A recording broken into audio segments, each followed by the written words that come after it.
American librarians, please forgive the remote communications, and thank you so much for nominating my book for the Carnegie, and also for all the tremendous support that you've shown me as an artist and also just as a person.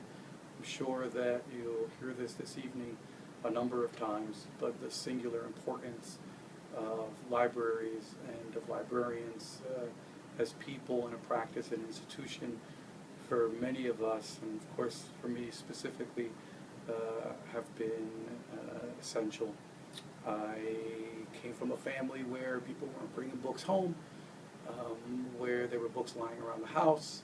There were different values in my family, and if it was for librarians, I would ever found my way into the universe of books. I remember most clearly, thank eternally, my first librarian, Mrs. Crowell, at the Madison Park Elementary School Library, who took this immigrant kid who couldn't speak a word of English into her library and sort of pantomimed her way through explaining to me what were the privileges of every student at the school, our ability to take out at any one time 3 library books.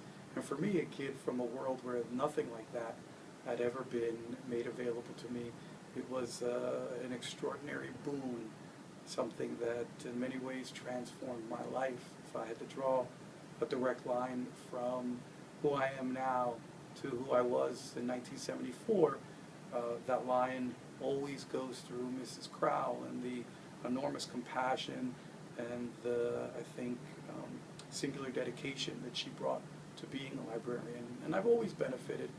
I've always been the beneficiary of that dedication in all my research and all my work. And when I became a published writer, God, I think I wouldn't have a career if it wasn't for the hand-to-hand combat of librarians putting books in people's hands and doing recommendations.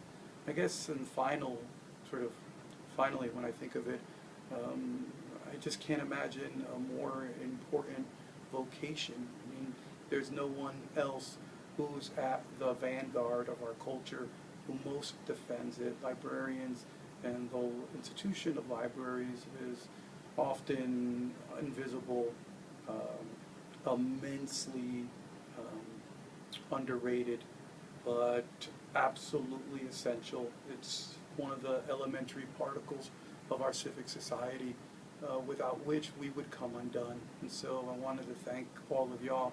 Have a really great evening tonight, and thank you for me.